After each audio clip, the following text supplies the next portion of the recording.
Dearly beloved, we are gathered together here in the sight of God and in the face of this congregation to join together this man and this woman in holy matrimony, which is an honorable estate instituted of God in the time of man's innocency, signifying unto us the mystical union that is betwixt Christ and his church, and therefore is not by any to be enterprised, nor taken in hand unadvisedly, lightly, or wantonly, to satisfy men's carnal lusts and appetites like brute beasts that have no understanding.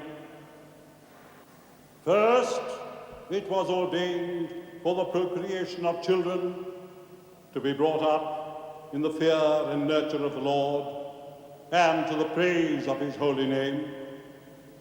Secondly, it was ordained for a remedy against sin and to avoid fornication, that such persons as have not the gift of continency might marry and keep themselves undefiled.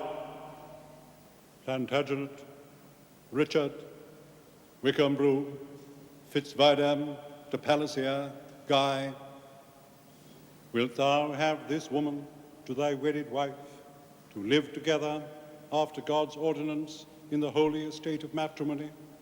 Wilt thou love her, comfort her, honor and keep her in sickness and in health, and forsaking all others, keep thee only unto her, so long as ye both shall live?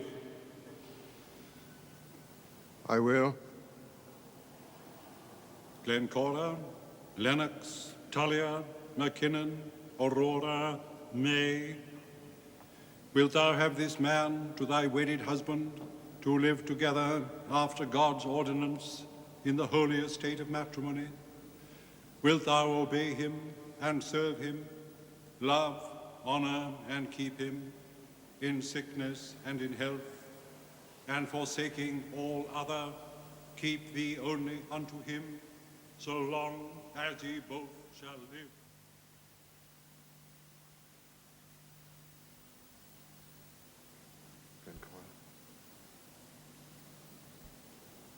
Glencora. Glencora. Glencora. I will. I, Glencora, I, Glencora, take thee, Plantagenet, take thee, Plantagenet, to my wedded husband, to my wedded husband, to have and to hold, to have and to hold, from this day forward, for better, for worse, for better, for worse, for richer, for poorer, for richer, for poorer, in sickness and in health, in sickness and in health, to love, cherish, and to obey, till death us do part, according to God's holy ordinance, and thereto I give thee my troth.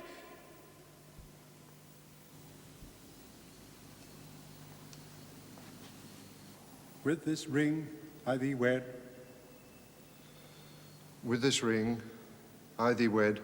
With my body I thee worship. With my body I thee worship. And with all my worldly goods I thee endow. And with all my worldly goods I thee endow. In the name of the Father, and of the Son, and of the Holy Ghost. In the name of the Father, and of the Son, and of the Holy Ghost. Amen. Amen. Let us pray.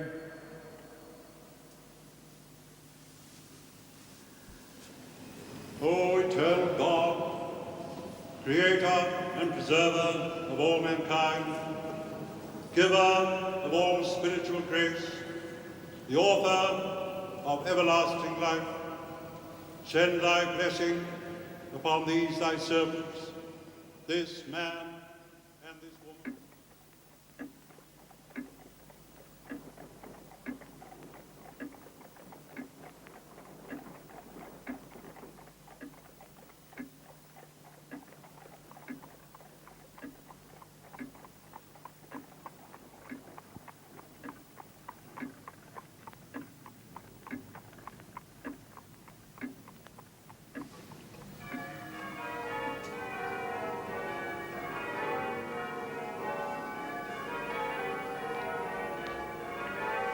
What now, Burgo? What indeed, George? I hear the happy couple are off to the continent. Yes. You know what, George? I'm thinking of taking a tour myself. Nothing to keep me in town now. Quite the reverse.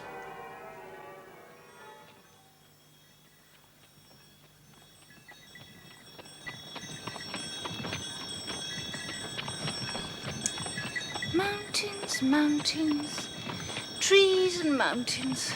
Oh, Plantagenet, I don't think I ever want to see a tree or a mountain again. The natural landscape in Switzerland is judged to be the finest in Europe. Yes, but there's so much of it. Nothing at all that's made by man. Well, nothing worth looking at, that is. Well, take that church over there. Have you ever seen anything so hideous? The church is not to be judged solely on its outward appearance. What do you suppose is inside it, Plantagenet? Are the sour, stringy old Lutherans, or do I mean Calvinists, thinking up new ways of preventing everyone's pleasure? It would really seem, Glencora, there is no pleasure for you anywhere at all. Now, in France, you said all the people had nasty and cruel faces. In Italy, you did nothing but complain because there were too many statues. What nonsense, Mr. Palliser. I adored Italy. And I give my very soul for one of those statues. One of those interesting ones. Of a gladiator. I'd set it up right in the middle of Geneva to annoy all the Calvinists. And I assure you, they would very soon pull it down again. Well, then I'd take it home as a present to shock my cousin Alice. She's coming to Switzerland soon with her father and cousin Kate. And then she's going to be joined by her new fiancé, John Grey. Poor Alice. Oh, why, poor Alice. Glencora, I have never met Mr. Grey, but I have read his essays in the quarterlies with the greatest admiration. Yes, well, his face is as long as his essays, and he talks in small print, like one of his own footnotes. Still, he sounds a good man to travel with in Switzerland, because with Mr. Grey around, even the Swiss begin to seem attractive.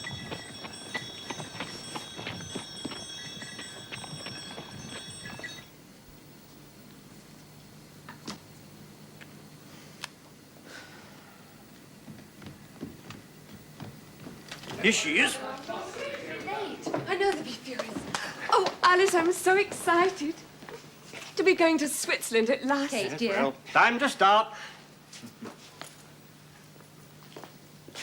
I shall just have to do without you both for 3 months. You'll do well enough. Of course he will. With his clubs and his suppers and his chambers. And all the rest of his resources. Goodbye, George. Goodbye, Alice. George? Kate, take care of Alice. Yes. And if you're going to carry on like this, we shall take the whole of the 3 months to get to Dover.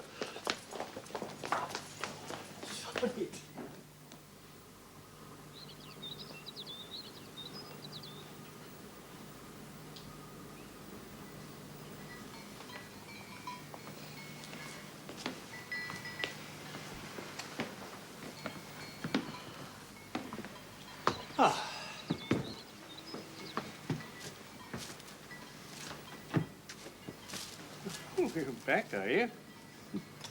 Had a good walk? You should have come with us, Uncle John. It would have given you an appetite. Appetite for what? Oh, Swiss cooking is as dull as their doughy faces. No, the Swiss have other virtues, sir. They themselves are modest and industrious, and their scenery makes for repose of the spirit. Then why not stay a little longer, Mr. Grey, and enjoy the repose with us? Now, I must get back to Ely, Miss Vavasor. There are my orchards at Nethercoats to see to, and I have a long paper to prepare for the Society of Ancient Studies. So you will desert your bride-to-be for the Society of Ancient Studies. I leave her in good hands, Miss Kate. Rather sticky ones at the moment. I must get ready for dinner. If that's what you can call it. Still, I suppose we must keep up with the forms.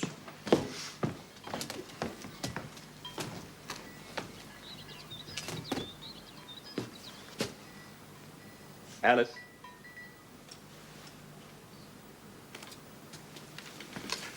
Well, Alice, we have a little question of home affairs to decide. Not while we're still abroad, John.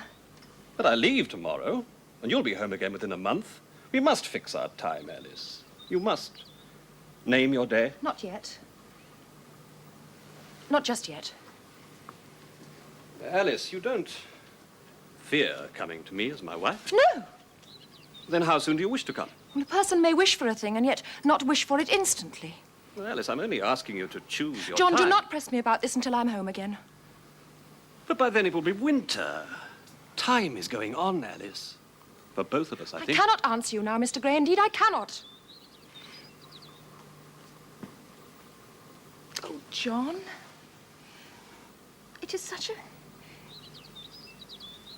solemn thing.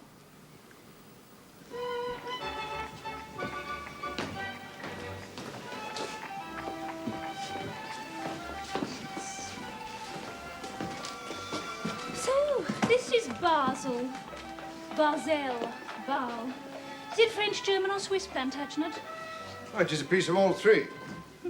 The nastiest piece of all three, judging from this hotel. So you'll feel much more cheerful when you're rested. How long are we staying? It's only over 2 weeks. I have one or two important people I would like to call on. Bankers, financial experts. I did not suppose, Plantagenet, that you'd chosen Basel for its romantic appeal. What do you want with such men? Advice about your investments? No, Glencora, no. I would simply wish to consult them about various methods of adapting their metric systems of currency for use in our own country. Metric systems? Well, these systems which are based on the number 10. Wedding tours, Plantagenet, are usually based on the number 2. 2 lovers equal 1 honeymoon. But I suppose with a metric system, 1 honeymoon equals 10 Swiss bankers. Oh, well, so be it. Hey-ho. Hey-ho.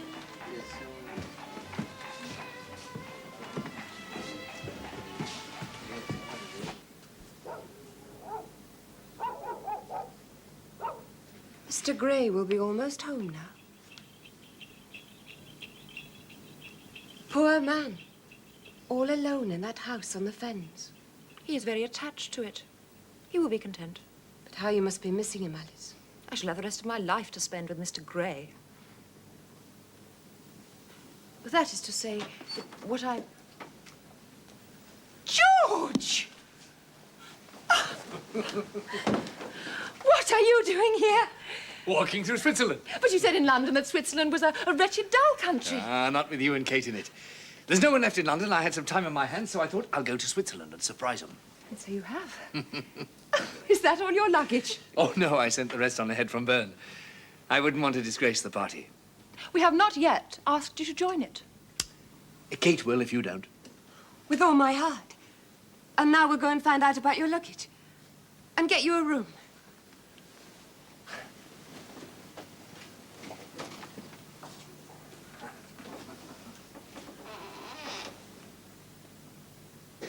She was devilish pleased to see me. I'll lay my soul on that.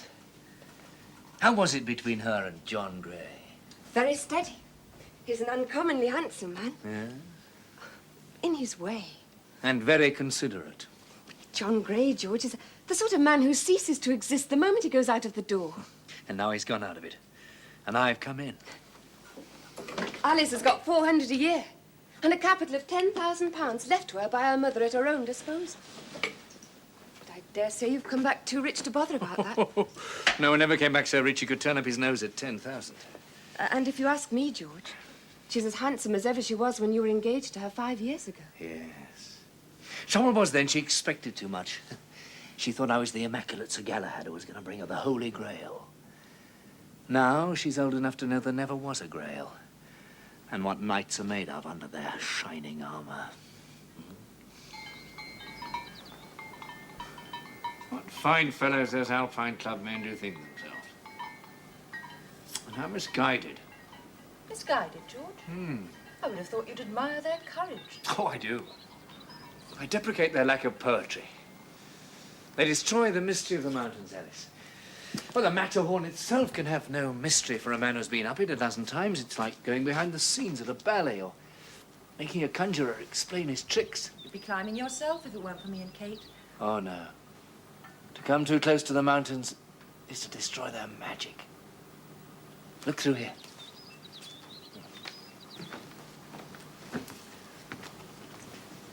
You see that little peak at the end of the valley? Can't you dream of the unknown, beautiful world that exists up there? All the more beautiful just because it is unknown.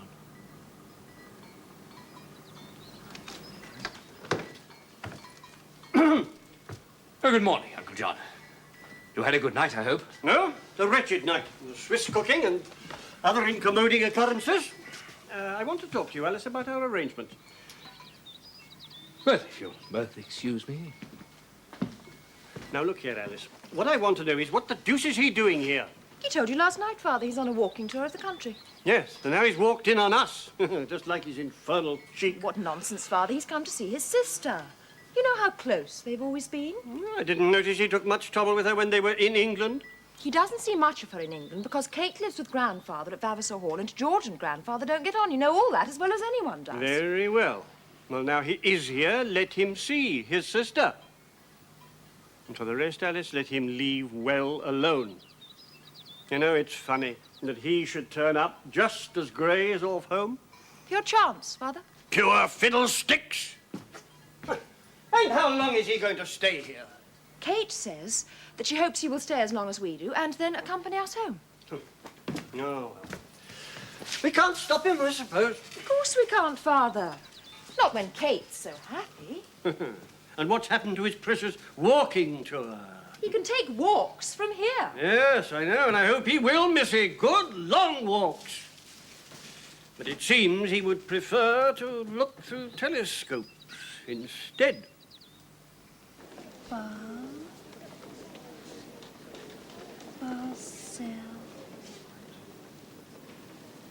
Basel.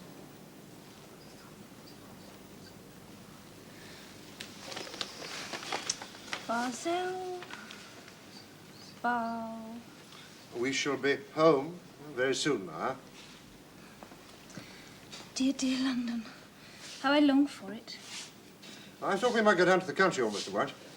I have some people I want to entertain at Match. Before Parliament meets again in February. Can't you entertain them in London? But Match in Glencora, there is the calm and leisure to explore important political matters. It is for you, my dear.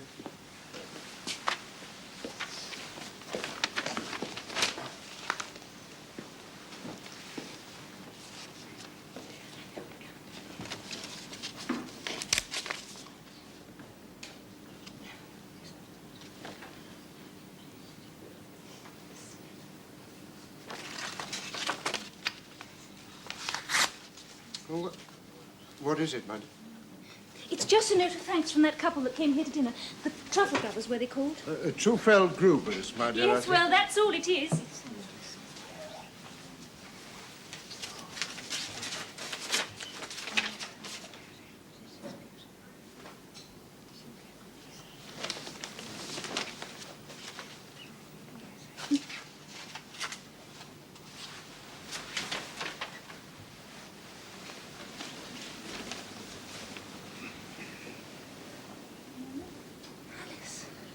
Cousin Alice.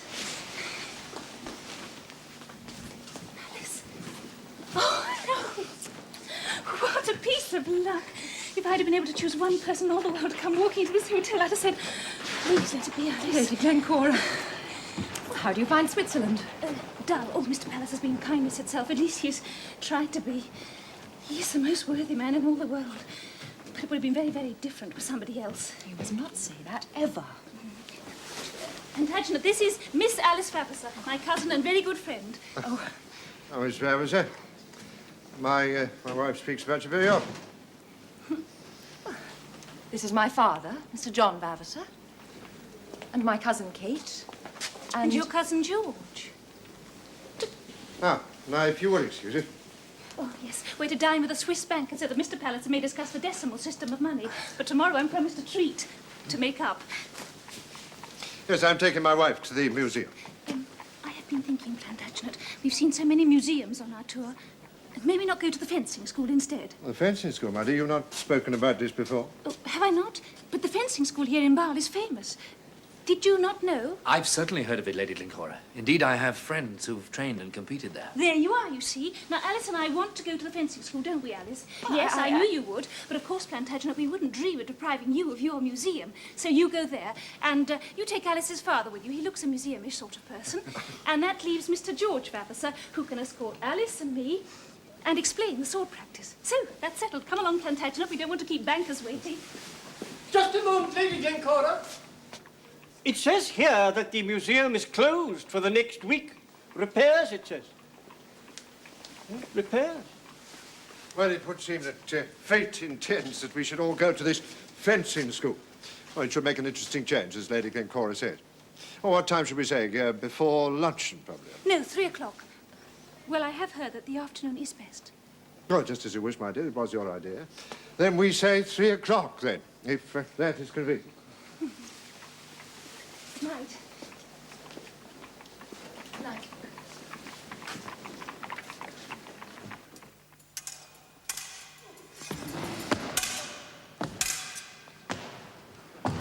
En garde, monsieur. Allez, allez. Dégagez. Dégagez. Tiens, en garde. En garde, monsieur. Allez, allez. Dégagez. They say it's very good for the figure. I wonder if they'd let us enroll, Alice. Well, you'd make a very handsome swordsman.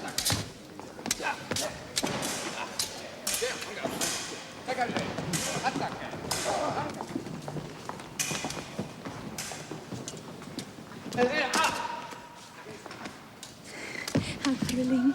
How I envy them, Plantagenet. It's a very pretty pastime, my dear. Another skill which has very much application in the modern world.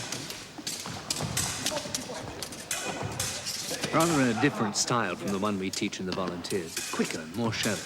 Then, of course, we use heavier weapons. You're a volunteer, Mr. Vernon? I was before I went away. If I'm not too busy, I may take up my commission again in the autumn. I want to get a closer look. No, Plantagenet. Mr. George Vavasor understands it all so much better. So will you come with me, Mr. Vavasor, and explain the finer points? Lady Glencora. En garde, monsieur. En garde. En garde.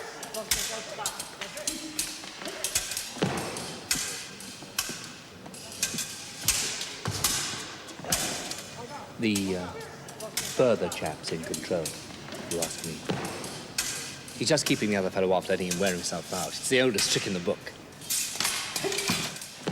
Now he's beginning to show his colours.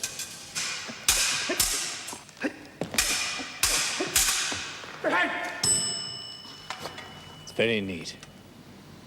Now take a breather now.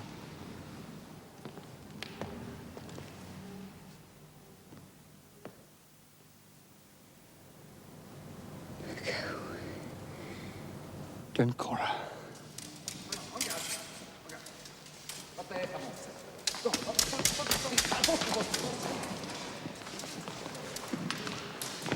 Lady Glencora, would you like to sit down again? Lady Glencora.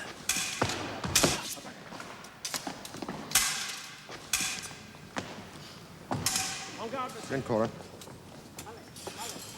You will wish to go home now? Yes, I think I've seen enough for one afternoon. En garde, monsieur. A surprise, eh, Bugger?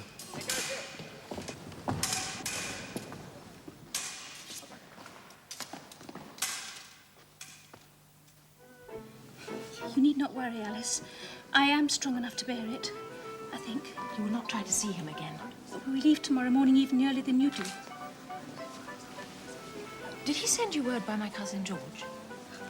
You like your cousin George, don't you, Alice? Did George bring you word from Mr. Fitzgerald? Well, only one word, love. George should not have told you. Well, he didn't. He merely passed me this before dinner. Oh.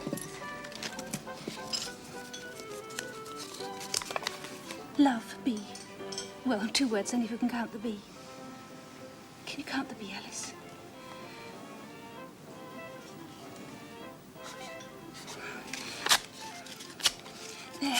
There, see how strong I am. Alice. Time is nearly up, George. The nearer to England, the stronger the pressure, you said. I know. But it won't be easy with this crowd. Pallisers and Uncle John will go up at once. I'll see you get your chance.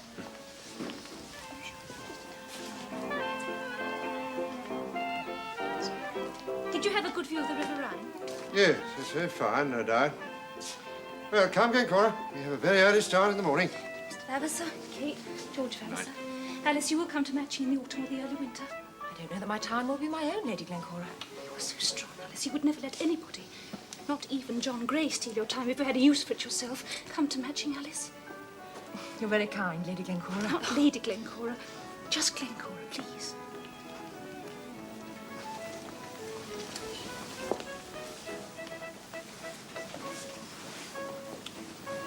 And don't forget that we have an early start, too.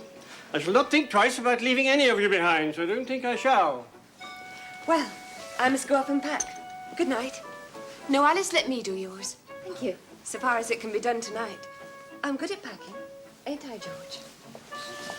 Not better.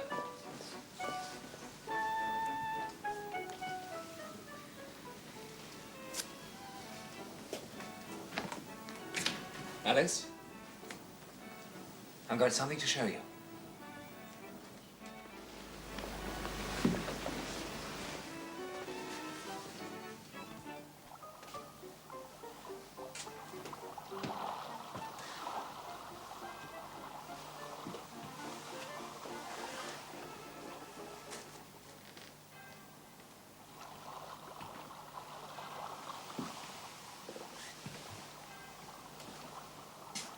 The Rhine by moonlight. Huh. Not as grand a view as your father and Mr. Palliser got, but good enough for our purpose. Purpose, George? To remind us that nothing stands still. You and I have just passed 3 happy weeks together. Now they've flowed past us like the waters of that river and have gone forever down to the sea of eternity. And so now, Alice, you and I must part. But you'll be in London, George. Oh, until the election. And after, if I succeed. Well, then why say we must part? I shall be so interested, so excited to hear about your new career. Day by day, hour by hour, I shall want to hear all about it. How can that possibly be? How can I really stay your friend if you're to be the mistress of that man's house down in Ealing? Oh, George, do not say that. I do say it, and more. Knowing you as I do, I couldn't understand how you could love a man like John Grey after you'd loved me. It was as though someone who lived on brandy had suddenly changed to a diet of milk. A milk diet's no doubt the better of the two, but it's not a change that lovers of brandy can make. They can make it soon enough, George, if they find the glass is poisoned. Poisoned? You know why I broke with you. Because I found that the glass which you offered me was being sullied by someone else. But that particular tumbler has long been emptied, Alice, and thrown away. Now, I'm still the old liquor, but I'm now served in a new, clean glass. You will be the first to drink from it. Perhaps. But however new and clean the glass, George, the old liquor may still carry the old taint. But you still long for it, Alice. Don't you? You still crave brandy. And if you go down to live among the milk pails of Ely, oh, the wholesome diet there will very soon bore you to death.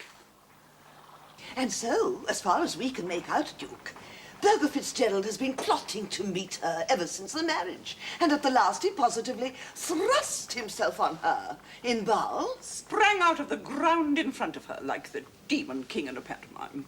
And how did you hear about it? But the Vavasors were there when it happened. The Vavasors, Lady Midlothian? Distant connections of mine and of Glencora's, Duke, by marriage. Oh. Mr. John Vavasor had occasion to write to me about the flighty behavior of his daughter Alice, but that is another story. He also happened to mention this affair of Glencora and Mr. Fitzgerald. Who sprang out of the ground, as you say, like the demon king in the pantomime. What did he do then? Ah, nothing. Mr. Palliser took Glencora back to the hotel. You see, Plantagenet is the good fairy and more than a match for the demon king. But nonetheless, Duke, we felt that you should be warned. A similar thing may quite easily happen again, now that they're all back in England. And the next time your nephew may not just be on hand to deal with it. You mean the Lady Glencora would encourage Mr. Fitzgerald? I think, Duke, she would not discourage him.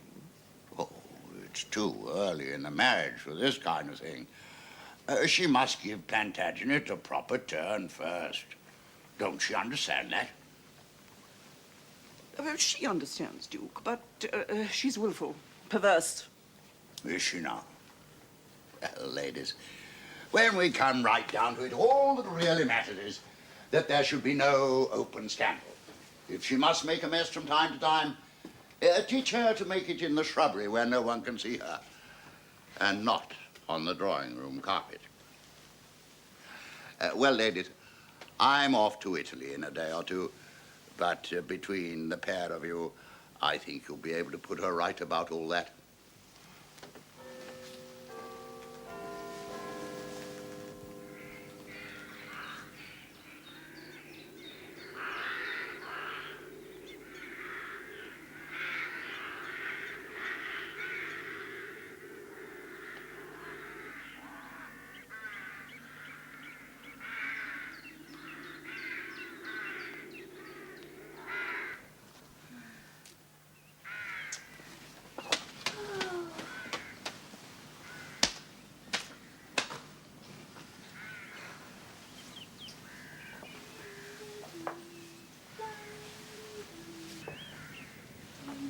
I shall discuss it in committee in February.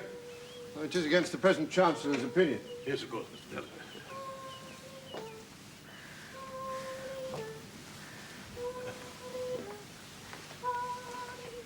Did you have a pleasant walk, my dear? Oh, I was hoping to walk in the Priory ruins, but it was too wet. You like ruins, Lady Glencora. A poetic taste, I think. This is no day for poetry, Mr. Bott. So I've been planning all the rooms for the guests who are arriving next week. Now, the Duke and Duchess of St. Bungay should have the West Room, I think. My dear, I think the housekeeper knows well enough where to put the Duke and Duchess of Bungay and everyone else. Well, there's no need to worry yourself about it. Oh, I'm only so grateful to have something to do, but I need your advice, Plantagenet. Now, which is the best room for the Duke of Omnium? Well, I was not aware that he would be honouring us. But I wrote to him myself. Well, I thought it would be an excellent way of expressing our gratitude for the gift of this house. Glencora, you should never write to my uncle without first consulting me. Besides, the Duke always spends the autumn in Lake Como. He never attends meetings of a political complexion. Why, such as this one is bound to be. Oh, but then, of course, you were not to know. No, of course not. Well, do not be discouraged, Lady Glencora. Although Martha is much cumbered with her domestic duties, she has her reward at the last. Well, I should dearly like to know what it will be. At least, let me thank you for the provision of this magnificent fire. Oh, such luxury. I don't know, Mr. Bott, that it's anything out of the way. In some corners of my constituency, Lady Glencora, so lavish a fire would be very much out of the way. But of course, you could not know this. Well, all I can say, Mr. Bott, is that I'm sorry for your constituents. Sincerely sorry, believe me. But I wonder if you'd care to go on to my study. Would get those papers laid out? Oh, of course, of course. Lady Glencora. Glencora.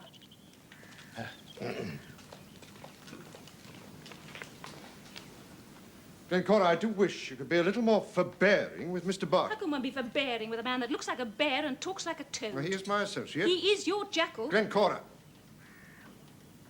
Now, if you insist upon it, Mr. Bott shall leave this house. And in such case, he will never enter it again. But would you kindly remember this? Mr. Bott is a man whom I trust in politics. He is very highly regarded in the advanced circles of the Liberal Party. And he will be useful to me now and when our guests arrive next week. Then Mr. Bott shall stay. I'm sure we can continue to find a hole for Mr. Bott. But of course, I was forgetting the housekeeper will settle all that.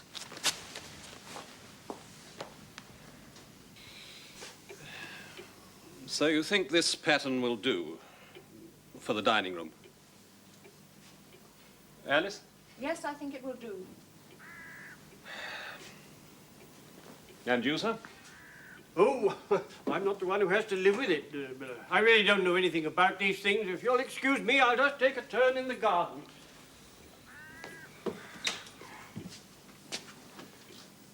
Alice.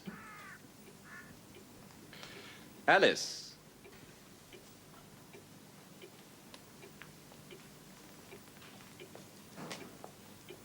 Well, Alice, you've chosen the curtains and the carpets. And now you must choose the day, must you not? Marriage is such a huge change and so binding. It must come sometime. I must abandon all the ways of life that I've come to value. I must leave London, give up my freedom. The sooner you do so, the easier you'll find it. I cannot tell you about that, Mr. Gray. But one thing I know for certain, you must not ask me about this again until the winter has passed.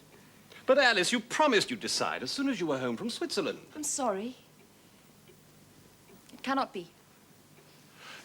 Alice. Dearest Alice. Alice. You're ill. I'm not ill.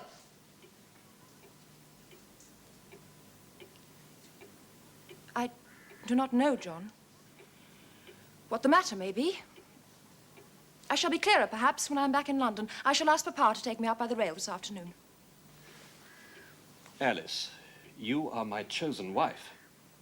I cannot just let you go away from me like this. Nevertheless, it is better that I go now, and that we wait until the spring before we talk further of marriage. I think you are ill, and that I know the name of your disease. You must get well, Alice. Pray God you soon will. And now go, if you must. And God bless you.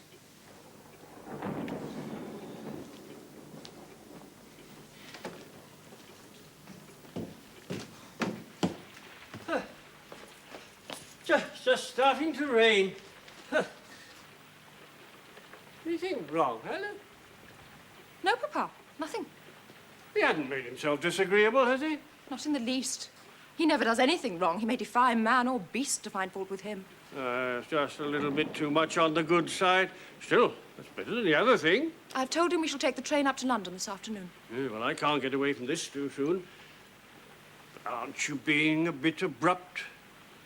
I can serve no useful purpose by staying here, either to myself or to him.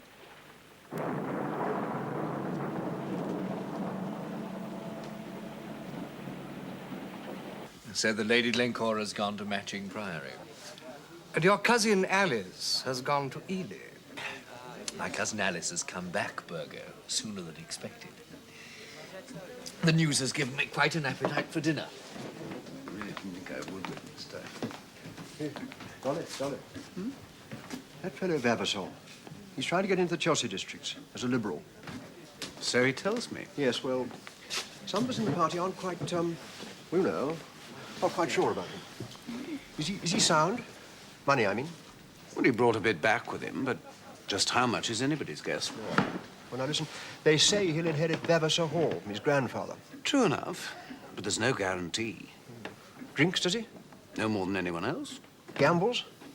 Not so as you'd notice nowadays. Women? There were some nasty rows in the old days, which have taught him to be more discreet now. Oh. Or so he says. Oh. Well, he's certainly very impressive to look at. He's no fool, so I'm told. Rather too liberal for some tastes, but I think we can let him run on for a bit without interfering. If he watches his step and keeps himself in funds, could be of use to the party. Vavasor. George Vavasor, you say? That's right, Mr. Grimes, George Vavasor. I am running him as a Liberal candidate for these districts in the next election. And of course, we will want your help. Like you've had it in the past, eh, Mr. Scrooby? Oh, I've had it in the past, Mr. Grimes. And paid for. Fair and square. George Vavasor. A gentleman, would you say? I'd say a gentleman adventurer, Mr. Grimes. You'll be in a little. You'll be able to judge for yourself. Knocked about a bit, has he? Oh, yes, the colonies. Come back as rich as a nabob. Oh, they don't come back as rich as that anymore, Mr. Grimes. But he's lined his pockets, I should think. Think? Yeah. You're his agent. You ought to bleeding well now.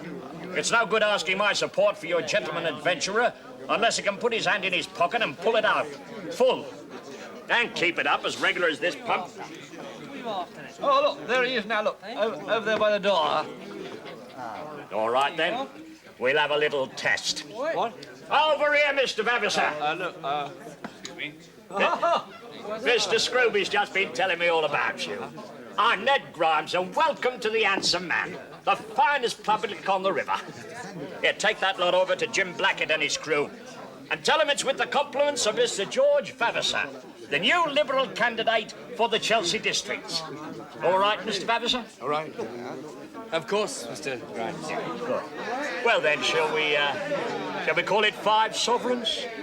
5 sovereigns for a few pots of beer? Aye, and then for a few more pots, Mr. Vavasor. And then a few more pots after that. They're a thirsty lot down here in the Chelsea districts. There you are. Thank you, Mr. Vavasor. You won't regret it. The more they drink, you see, the better they remember who they're voting for. And if they forget it, I don't. No one who drinks what you paid for in my house puts his cross anywhere but for you. Not while I'm looking. And I'll be there on the big day, Mr. V. Looking. Pleased to come through, gentlemen? Oh, yes, very well.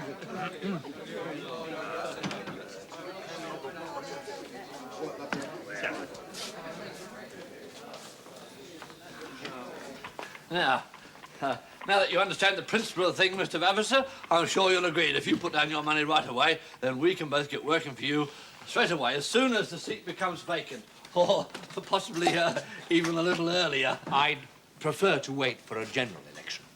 Oh, now, you listen to me, Mr. Vavasor. As soon as that old sot Banratty is gathered to his forefathers, then his son, young Ballybunion, what sits with us now, will be gathered into the House of Lords. And this seat will become vacant there and then, and you will have to take it there and then at the by-election, or kiss it goodnight for good. What are the chances of a by-election? As high as Lord Bunratty's blood pressure. And the question is this, Mr. Vavasor. How much of the Stumpy can you stand for here and now? Stumpy? Yes, our name for cash down here along the river. And down here along the river, we appreciate the gentleman who comes over quick with a Stumpy. A thirsty lot, Mr. V. I need no reminder of that. Well, here's a cheque for 500 down. Huh? And here, Mr. Scrooby, is a bill for a further 500 at 3 months' date. Oh, dear, oh, dear. 3 months' date. Well, I have some valuable investments that I don't wish to disturb for some weeks. Oh, yes. No doubt, Mr. Vavasor, but the voters here, they want to be paid on the nail. I mean, they are thirsty now. They don't understand anything about investments. Very well, you shall have a further 500 down the moment the seat falls vacant. A further 500 down the moment the seat falls vacant. Yes, I think we can manage it for that, Mr. Vavasor. Only you must remember, sir, that in this game, a halfpenny now is worth a tanner at 3 months' date.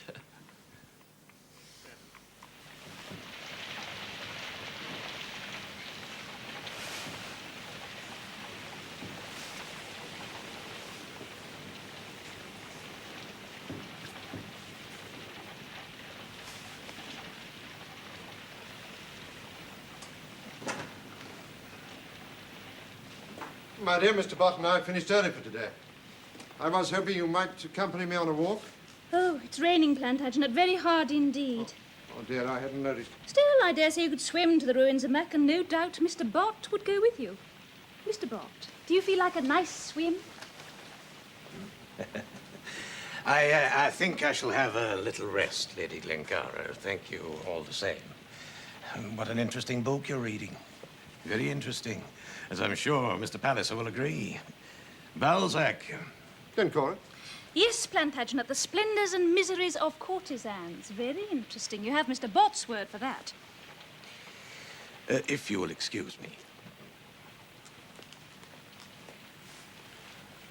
Suitable for a young lady? For a married lady, Mr. Palliser. Married to me? Well, I found it in your library. My uncle's library, Glencora. I deprecate your choice. You do you? Well, if I get any more bored and stifled than I already am, I shall start screeching. And don't think I shan't. Cora!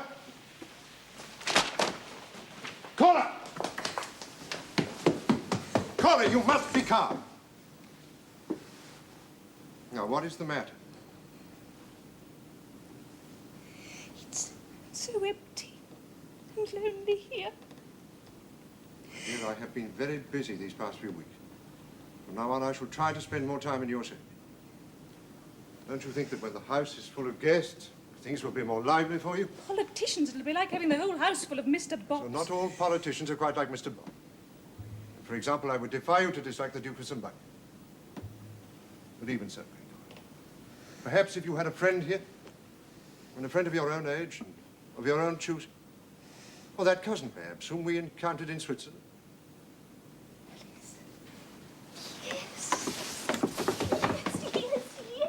I shall write to Alice. Yes, I shall write to Alice now. And ask her to stay as long as you like. And shall you accept the Lady Glencora's invitation? I think so, George. It would have been different had things been settled between Mr. Gray and me, but as it is... You mean you've finished with him? I did not say that. I mean, George, that I wish to think my own thoughts for a while, and I dare say Matching Priory is as good a place as any. Besides, Glencora's letter makes me feel she needs me. She may not be the only one. Well, Alice, I wish you a pleasant stay. I shall be glad to share in any political wisdom that comes your way from Planty Palliser's grand friends. What are your immediate plans, George? About Parliament? Oh, I must simply stay put and watch over the Chelsea districts. There may be a by-election there any time now. You'll get in. If no one opposes me. And if someone does? They tell me it's largely a matter of money. I must say, Alice, if that old miser up in Westmoreland would let me have a few thousand from the estate now, it could make all the difference to me over the next months. You know grandfather, George. You'll have to fight your way into Westminster Palace without any help from him. So my cousin Alice is joining Lady Glencora's distinguished guests at Matching Priory next week. She's to be there for at least a month. The devil she is, and how'll that help? Alice will see the great world as it passes. And she'll soon be more than ever discontented with that dismal clod, John Grey. And another thing, she may, inadvertently, of course, pass me news of the Lady Glencora that could help you. Do you know, I believe Glencora really would. Would what, Burke? Come away with me if I asked at the right moment. A man can't know till he's tried. Plantagenet would keep her money in any case. I don't know how that'd be, but I do know I still love her. And I believe she still loves me. It's like enough. Has she the pluck for a thing like that? Oh, she's full of pluck. Well, what's your plan? As I see it, it's not so much a question of having a plan as being ready to act quickly the moment opportunity offers. Standing to, as we used to say in the Volunteers. Well, it's not enough just to stand to. A man's got to be ready to move. And moving takes money. Double the money for two. 4 times the money if one of them's Lady Glencora. I don't know that she'd be too faddy. But I must have some money. George, can you get me some money to stay in the game? I suppose so. After all, spectators should pay for their amusement. I hoped you would think of it like that. And I'll be damned for a perfect fool. But look here, Burgo. I've got a tricky game of my own running just now, so you would show yourself grateful if you do pull it off. As you said, she might have nothing. But some of it might stick to her.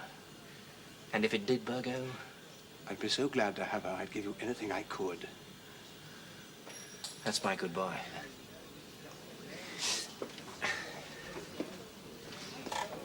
Well, here's something to be going on with. I'll raise some more later, if the play shows any signs of going your way. But it'll mean some sticky signing with those damned usurers in the city. I'd sign away my soul for a chance of getting back my Glencora. I'll have her yet, George.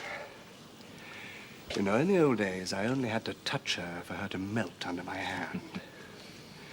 If I could just get close enough to touch her. You'll have her again. For good.